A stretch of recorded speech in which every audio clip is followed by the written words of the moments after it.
Welcome to all. Myself, Dr. Haren. Today I am going to discuss about climate change. In this lecture, we discuss about how climate is controlled by the different factors like vegetation, like temperature, like humidity, topography, cloudiness, and wind. हम यहाँ आज discuss करेंगे कि जो climate है उसको कौन कौन से फैक्टर क्या है कंट्रोल करते हैं, क्लाइमेट क्या होता है, वेदर किसे कहते हैं, क्लाइमेट चेंज किसे कहते हैं। हम अपने आज के लेक्चर में इसको डिस्कस करेंगे। Introduction. Weather. Weather is the combination of temperature, humidity, precipitation, wind, cloudiness and other atmospheric conditions occurring at a specific place and time. Weather क्या है? कॉम्बिनेशन है टेम्परेचर, ह्यूमिडिटी, प्रेसिपिटेशन यानी बरसात की बात कर रहे हैं, विंड, क्लाउडीनेस यानी क्लाउड फॉर्मेशन की बात कर रहे हैं, अदर एटमॉस्फेरिक जो कंडीशंस होते हैं एक पर्टिकुलर टाइम पे पर्टिकुलर स्पेस पे होता है, उसी को हम वेदर कहते हैं। Climate. Climate is the long term average pattern of weather and may be local, regional और ग्लोबल। हमारे वेदर का एक पर्टिकुलर टाइप का जो पैटर्न होता है, बहुत समय तक वो पैटर्न बरकरार रहे किसी भी लोकल, रीजनल या ग्लोबल जगह पे, उसे हम कहते हैं climate. Change in climate. Change in climate over the last 100 year predominantly by the humans. Human की एक्टिविटी की वजह से जो लास्ट 100 ईयर्स में हमने जो अपना वेदर का जो पैटर्न को चेंज कर दिया है, या जो वेदर का पैटर्न है वो इन्फ्लुएंस हुआ है ह्यूमन एक्टिविटी की वजह से, उसी को हम चेंज इन क्लाइमेट कहते हैं। The global average surface temperature has raised by 0.6 to 0.2 over the last century. बहुत सारे साइंटिस्ट का मानना है कि जो ग्लोबल जो टेम्परेचर है हमारे अर्थ का, वो राइज हो रहा है 0.6 से 0.2 तक हर साल। Factor control climate. Vegetation, temperature, humidity, topography, cloudiness and wind, ये जितने भी फैक्टर्स है, ये क्या है, किसी भी क्लाइमेट को कंट्रोल करते हैं। अब ये कैसे कंट्रोल करते हैं, इनका क्या इंपॉर्टेंस है, हम उसको डिस्कस करने जा रहे हैं। नंबर फर्स्ट हम वेजिटेशन को डिस्कस करेंगे। ये जो पिक्चर आपको दिखाई दे रहा है, तो ये एक वेजिटेशन है। तो आप देख रहे हैं कि इसमें क्या है कि वेजिटेशन यानी बायोडाइवर्सिटी के अंदर जितने भी प्लांट स्पीसीज है, हम उनकी बात कर रहे हैं। तो ये वेजिटेशन दिखाई दे रहा है आपको, और वेजिटेशन के पास ये जो वाइट वाइट जो आपको दिखाई दे रहा है, ये क्या है? क्लाउड है। तो वेजिटेशन क्लाउड को कैसे फॉर्म करता है और ये वेजिटेशन कैसे क्लाइमेट को इन्फ्लुएंस करता है, हम इसी को यहाँ डिस्कस करने जा रहे हैं। डिस्कस करने से पहले हमें कुछ जो चीज़ें हैं हमें पता होनी चाहिए। फॉर एग्जांपल, हमारा जो अर्थ है वो 70% वाटर बॉडी से फिल्ड है। यानी हमारा जो अर्थ है उसमें 70% वाटर है, ये हम जानते हैं। हम काफ़ी बुक्स और लिटरेचर में पढ़ चुके हैं। हमारा सन जो क्या है, एक रेडिएशन प्रोड्यूस करता है। उस रेडिएशन की वजह से क्या है कि हमारे जो अर्थ का जो वाटर बॉडीज है वो क्या है, गर्म हो जाता है। वाटर बॉडीज गर्म हो जाता है तो जो वाटर है लिक्विड स्टेट से क्या है, गैसियस स्टेट पे कन्वर्ट हो जाता है। इसी को हम इवापोरेशन कहते हैं। आफ्टर द इवापोरेशन जो वाटर वेपर्स है, ये क्या है, एयर में आ जाता है। एयर में आने के बाद क्या है कि उसको क्या है, वो वाटर ड्रॉपलेट्स कंडेंसेशन हो जाता है, क्योंकि एयर क्या है, ऊपर एटमॉस्फेयर में थोड़ा सा कोल्ड है। तो इसी वजह से ये जो वाटर वेपर्स है कंडेंस होना स्टार्ट हो जाता है। यानी जितने भी वाटर वेपर्स हैं वो आपस में एक दूसरे के साथ जुड़ना स्टार्ट हो जाते हैं, जिससे स्मॉल टाइनी वाटर ड्रॉपलेट्स में कन्वर्ट हो जाते हैं, और थ्रू प्रेसिपिटेशन वो अर्थ के सरफेस पे वापस आ जाता है। और इस यही एक वाटर साइकिल, इसी से वाटर साइकिल मेंटेन रहता है।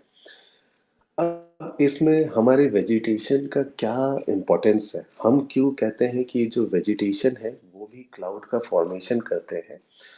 और ये हमने सुना है और कई लिटरेचर में हमने पढ़ा है कि जो वाटर बॉडीज से जितने क्लाउड का फॉर्मेशन नहीं होता उतने हमारे वेजिटेशन से क्लाउड का फॉर्मेशन होता है।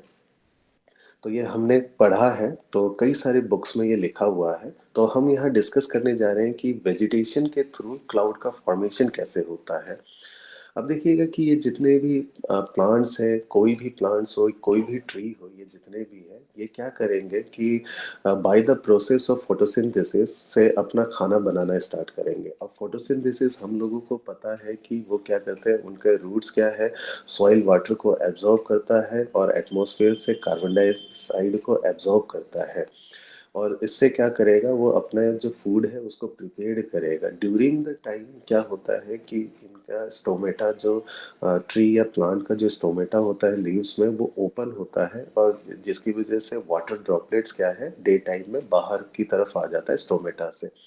और यही वाटर ड्रॉपलेट्स क्या है कि सन रेडिएशन से एवोपोरेट हो जाता है। एवोपोरेट होने से वो क्या है, बाद में जाके एयर में जाके क्लाउड का शेप ले लेता है या क्लाउड में फॉर्म हो जाता है।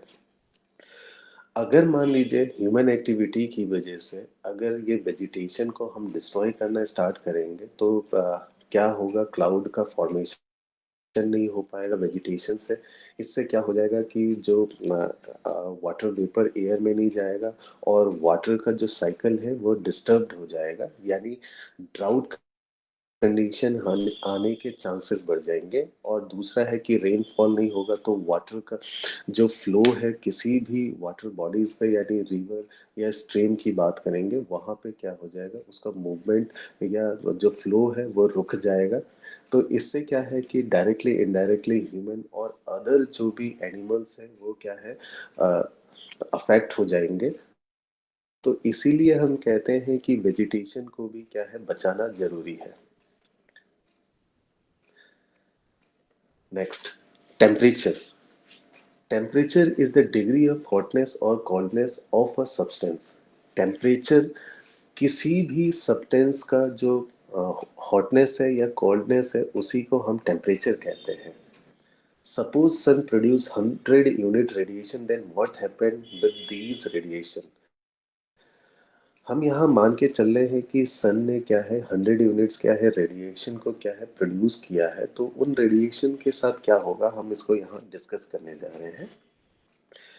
जो क्लाउड और एटमॉस्फेयर है वो रिफ्लेक्ट करेगा 26 यूनिट्स को 100 में से।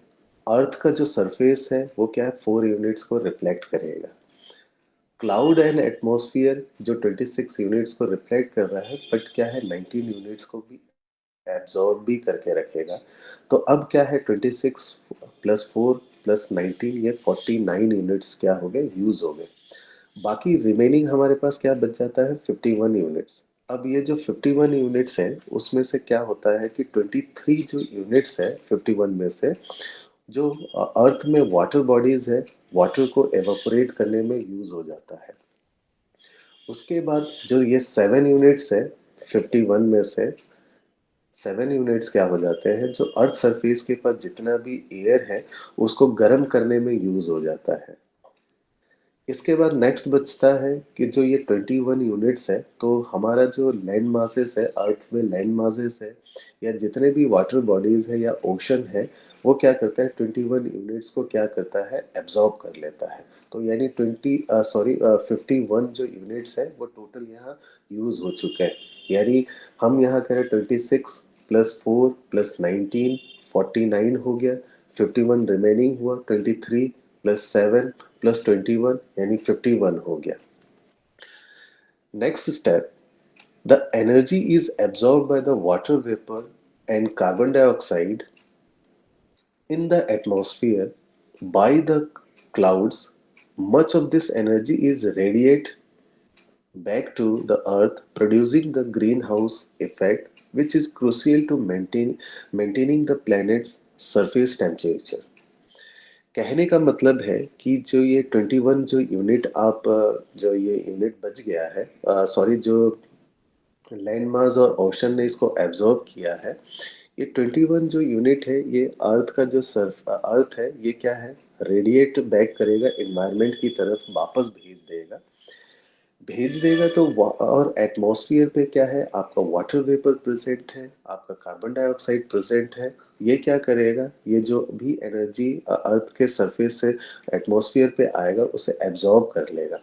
एब्जॉर्ब करने के बाद उस एनर्जी को क्या है, radiate back to the earth surface, यानी अर्थ के सरफेस पे वापस भेज देगा। इसी प्रोसेस को हम कहते हैं ग्रीन हाउस इफेक्ट। और ये जो ग्रीन हाउस इफेक्ट है इसी मेंटेन होना बहुत ज़रूरी है, क्योंकि अगर ये मेंटेन नहीं होगा तो क्या होगा, जो टेम्परेचर का जो फ्लक्चुएशन आएगा वो क्या है कि जो बायोडाइवर्सिटी है अर्थ पे उसके लिए हार्मफुल हो जाएगा। अब हम इसको डायग्राम से समझने की कोशिश करते हैं, एक यानी पिक्चर से। यहाँ पे देखिएगा कि जो हमने कहा कि इनकमिंग जो सोलर रेडिएशन है वो 100 यूनिट्स है। 100 यूनिट्स में से क्या हो गया, 30 यूनिट्स क्या है, बैक टू द स्पेस हो गया, यानी रिफ्लेक्टेड एंड स्कैटर्ड हो गया by the cloud and atmosphere and earth surface. तो टोटल मिला के 30 यूनिट्स क्या है, ये क्या बैक टू स्पेस आ गया है। उसमें से क्या हुआ, जो 19 यूनिट्स है जो क्लाउड्स और एटमॉस्फेयर ने इसको एब्जॉर्ब कर लिया, यानी 49 यूनिट्स यहाँ यूज हो गए। अब बचते हैं हमारे 51 यूनिट्स। 51 यूनिट्स क्या है, अर्थ के सरफेस की तरफ आएगा। सरफेस पे आने के बाद जो 23 यूनिट्स है वो यूज हो जाता है वाटर बॉडीज में, जो वाटर को इवेपोरेट करने में। और हमने कहा था कि जो 7 यूनिट्स है जो अर्थ के पास जो एयर है उसको गर्म करने में यूज हो जाता है। टोटल क्या हो गया, 30 यूनिट्स यूज हो गया। अब 30 यूनिट्स यूज हो जाने के बाद क्या बचता, हमारे पास 21 यूनिट्स है। तो ये अर्थ क्या करेगा, वो जो 21 यूनिट्स है उसको एटमॉस्फेयर पे क्या करेगा, रेडिएट करेगा।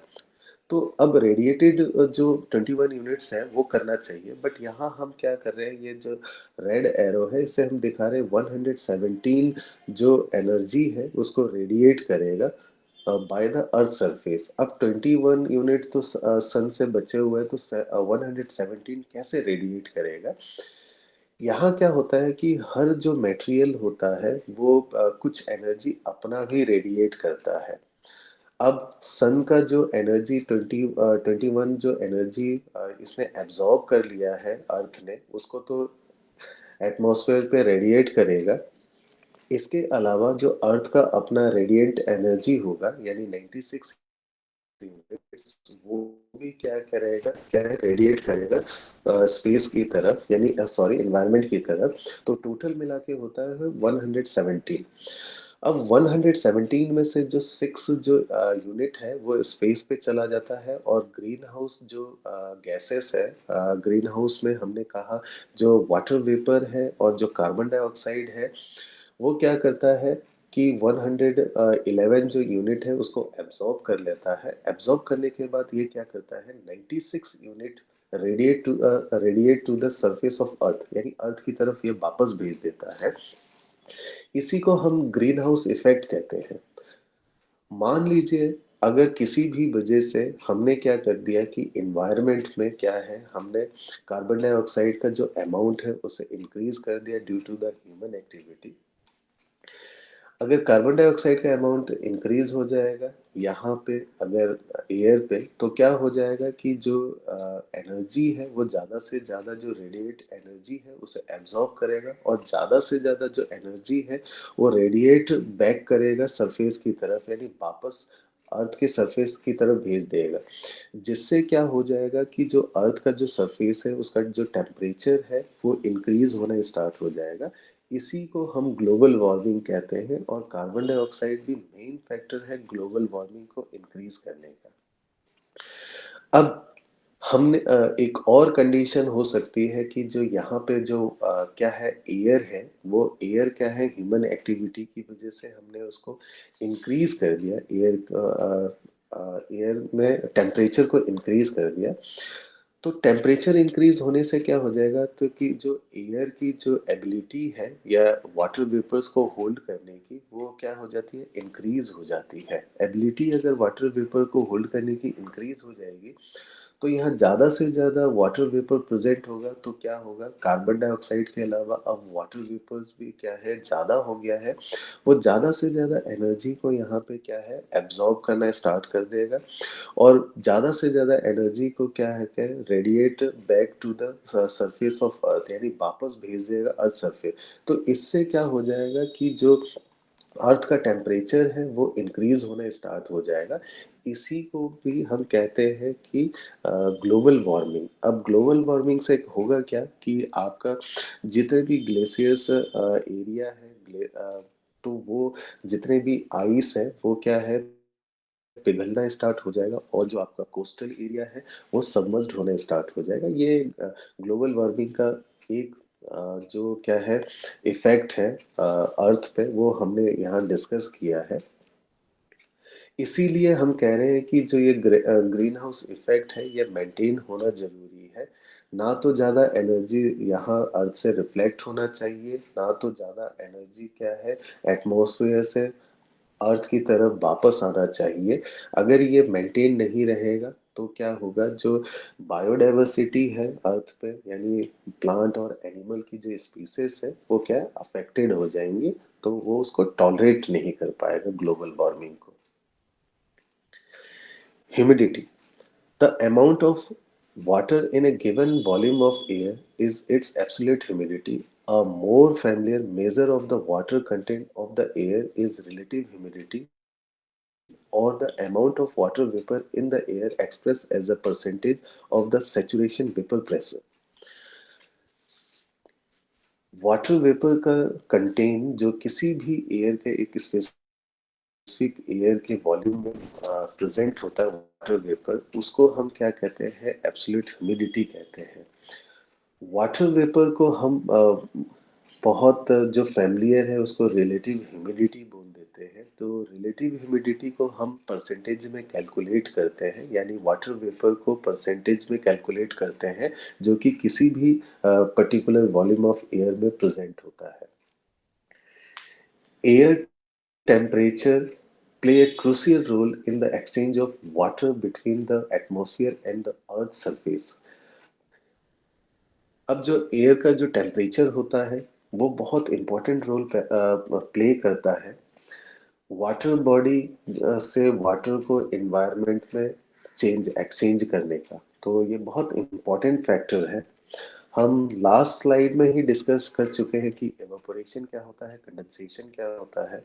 इवापोरेशन यानी वाटर जो है वो लिक्विड स्टेट से गैसेस स्टेट पे कन्वर्ट हो रहा है, यहाँ पे एनर्जी एब्जॉर्ब हो रहा है। कंडेंसेशन में क्या है कि वाटर जो वेपर है वो लिक्विड स्टेट में कन्वर्ट हो रहा है, यहाँ पे एनर्जी क्या है रिलीज हो रहा है। अब अभी हमने कहा कि थोड़ी देर पहले हमने डिस्कस किया कि किसी भी वजह से, ह्यूमन एक्टिविटी की वजह से, इंडस्ट्रियलाइजेशन की वजह से क्या है कि एयर का क्या है कि टेम्परेचर क्या है इंक्रीज हो जाए। अगर एयर का अगर टेम्परेचर इंक्रीज हो जाएगा तो एयर में क्या है वाटर वेपर को क्या है होल्ड करने की जो कैपेसिटी है वो इंक्रीज हो जाएगी। अगर वाटर वेपर को होल्ड करने की कैपेसिटी इंक्रीज हो जाएगी, जो भी अर्थ सरफेस की तरफ से जो रेडिएट आ रहा है या रेडिएंट एनर्जी आ रहा है उसे वो एब्जॉर्ब कर लेगा ज़्यादा से ज़्यादा और ज़्यादा से ज़्यादा को रिफ्लेक्ट करेगा वापस अर्थ की सरफेस की तरफ। इससे क्या हो गया, अर्थ का जो सरफेस है उसका टेम्परेचर क्या है इंक्रीज हो जाएगा। और अगर इससे क्या होगा कि एयर अगर ज़्यादा हॉट हो जाए तो वाटर वेपर क्या है वाटर वेपर क्या है दूर दूर हो जाएंगे, हर पार्टिकल्स वो कंडेंस नहीं हो पाएंगे। तो वो क्या है कि कंडेंस नहीं हो पाएंगे तो उनका प्रेसिपिटेशन नहीं हो पाएगा, और प्रेसिपिटेशन नहीं हो पाएगा तो वाटर जो साइकिल है वो डिस्टर्ब्ड हो जाएगा। जो हमारा वाटर फ्लो है रिवर सिस्टम में वो क्या हो जाएगा, स्टॉप हो जाएगा। जो ड्राउट कंडीशन आ जाएगा जो कि डायरेक्टली और इनडायरेक्टली क्या है कि जो बायोडाइवर्सिटी है अर्थ पे उसको अफेक्ट करेगा। क्लाउडीनेस, क्लाउडीनेस का मतलब है cloud formation. Cloud is a mass of minute water droplets or tiny crystals of ice formed by the condensation of water vapor in a free air at considerable elevations. Cloud का मतलब यह है कि जो water droplets है या जो tiny जो आइस क्रिस्टल है वो क्या है, कंडेंस हो गए वाटर वेपर से और एक पर्टिकुलर हाइट में ये दिखाई देता है, उसी को हम क्या कहते हैं, क्लाउड कहते हैं। On the basis of height, on the basis of expansion यानी उसके साइज की बात, on the basis of density यानी वाटर वेपर की concentration, and on the basis of opaqueness यानी ट्रांसपेरेंसी के बेस पे जो क्लाउड्स होते हैं are four types. Number first is cirrus. Cirrus जो है यहाँ पे, ये सीरस है 8 से 12 जो किलोमीटर है सी सरफेस से ऊपर पाया जाता है। ये बहुत थिन और फेदर लाइक होते हैं देखने में, और जो ऊपर की तरफ यानी 8 to 12 किलोमीटर पे जो एयर का जो टेम्परेचर होता है वो क्या होता है, कोल्ड होता है। इसी वजह से जो वाटर वेपर्स होते हैं वो आइस क्रिस्टल के फॉर्म्स में होते हैं। Next, cumulus. 4 to 7 जो किलोमीटर यानी सी सरफेस से ऊपर होते हैं, ये कॉटन पीस की तरह होते हैं, और ये क्या है, कॉटन पीस की तरह दिखाई देते हैं। और ये क्या है, सीरस से बड़े होते हैं, और ये प्रेसिपिटेशन इनका होता है, कई बार होता भी है, नहीं भी होता है। प्रेसिपिटेशन डिपेंड करता है क्यूमुलस जो क्लाउड है वो कितने क्यूमुलस क्लाउड आपस में क्या है, कंडेंस होते हैं, उस पर डिपेंड करता है। स्ट्रेटस। स्ट्रेटस जो क्लाउड है इसका मतलब है लेयर के फॉर्म में प्रेजेंट होता है। ये सी सरफेस से 2 किलोमीटर अबव होता है। ये देखने में वाइट और ग्रे कलर के होते हैं, और ये मिस्ट और फॉग की तरह होता है। अब यहाँ वाइट और ग्रे कलर का मतलब क्या है कि जो सन के से जो रेडिएशन निकले, तो जो आपका क्लाउड है वो क्लाउड क्या करता है, अगर उस रेडिएशन को क्या है रिफ्लेक्ट, यानी लाइट को, जो 7 लाइट्स है, 7 कलर्स के लाइट है, उसको अगर रिफ्लेक्ट करता है तो वो वाइट दिखाई देता है। अगर किसी वजह से वो रिफ्लेक्ट नहीं कर पाता है, बहुत कम रिफ्लेक्ट कर पाता है, तो ग्रे कलर या ब्लैक कलर में दिखाई देना स्टार्ट हो जाता है। फोर्थ टाइप निम्बस, ब्लैक और ग्रे कलर का होता है। यह हम अभी डिस्कस कर चुके हैं। ये near to the earth surface होता है, यानी अर्थ सरफेस के आसपास होता है। Cloud are found in 2 colours, white and grey, जो हम डिस्कस कर चुके हैं। Last point, biotic pump. During transpiration water droplets formed and convert into the water vapour. अभी हमने क्या है कि वेजिटेशन में डिस्कस किया था, कि वेजिटेशन में डिस्कस किया था कि during the time of photosynthesis क्या है, वो वाटर ड्रॉपलेट को सिक्रीट करता है। स्टोमेटा के थ्रू वाटर ड्रॉपलेट्स क्या है, वेपर्स में कन्वर्ट होता है, और यही वेपर्स क्या है, एटमॉस्फेयर पे जाके क्लाउड का फॉर्मेशन करता है। यही क्लाउड क्या है, आपस में जो वाटर वेपर्स कंडेंस होते हैं और स्मॉल टाइनी वाटर ड्रॉपलेट्स में कन्वर्ट हो जाते हैं, थ्रू प्रेसिपिटेशन ये अर्थ के सरफेस पे वापस आ जाता है। तो ये जो वाटर का जो साइकिल है वो जो मेंटेन रहता है वेजिटेशन की वजह से, इसी को हम बायोटिक पंप बोलते हैं। Topography, the study of the shape and features of land surfaces is called topography.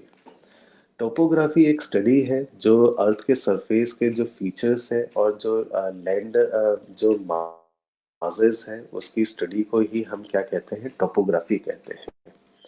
Mountainous topography influence the local and regional pattern of precipitation. Mountains intercept airflow.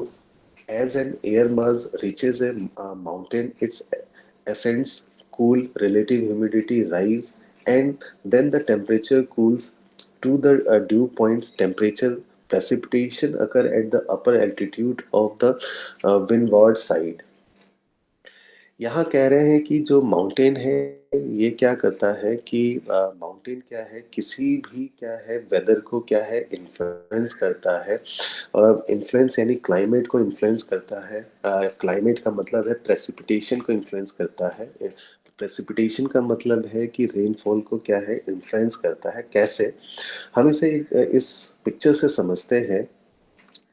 यहाँ पे मान लीजिए कि एयर है, उसने क्या है, एयर में वाटर वेपर प्रेजेंट है। अब वाटर वेपर क्या है, एयर जो वाटर वेपर जो प्रेजेंट है ये क्या है, फ्लो करना स्टार्ट कर जाता है माउंटेन की तरफ। अब जो माउंटेन होता है इसको क्या है फ्लो होने से रोकता है। रुकने की वजह से जो एयर है क्या है कि ये ऊपर की तरफ चला जाता है जो जिसमें वाटर वेपर मौजूद होता है। हमें पता है कि ऊपर की तरफ आते ही क्या है टेम्परेचर क्या है लो हो जाता है। टेम्परेचर लो होने की वजह से जो वाटर वेपर्स है वो कंडेंस होने स्टार्ट हो जाते हैं टाइनी वाटर ड्रॉपलेट्स में। वाटर ड्रॉपलेट्स में अगर वो कन्वर्ट हो जाएंगे थ्रू प्रेसिपिटेशन ये क्या है अर्थ सरफेस पे आ जाएगा। तो ये आपको यहाँ सामने दिखाई दे रहा है। और जहाँ से ये एयर फ्लो होता है इसको विंडवार्ड साइड बोलते हैं। अब हम देखते हैं कि जहाँ पे ये विंडवार्ड साइड की तरफ जो प्रेसिपिटेशन हो रहा है यहाँ पे जो बायोडाइवर्सिटी है बहुत अच्छा है। यानी अच्छा कहने का मतलब है डिफरेंट टाइप के प्लांट स्पीसीज और डिफरेंट टाइप के एनिमल स्पीसीज पाया जाएगा। As as the now cool, dry air descend the leeward side, it warms again and relative humidity declines. As a result, the windward side of a mountain supports a denser or vigorous vegetation and different species of plants and associated animals than does the leeward side, where in some areas dry deserts like condition exist. This phenomena is called a rain shadow. अभी हमने यहाँ discuss किया था इसको और clear कर लेते हैं कि अभी यहाँ जो एयर फ्लो हो रहा था इसको विंडवार्ड साइड कहते हैं। जहाँ पे एयर फ्लो नहीं हो रहा था इसको लीवार्ड साइड कहते हैं।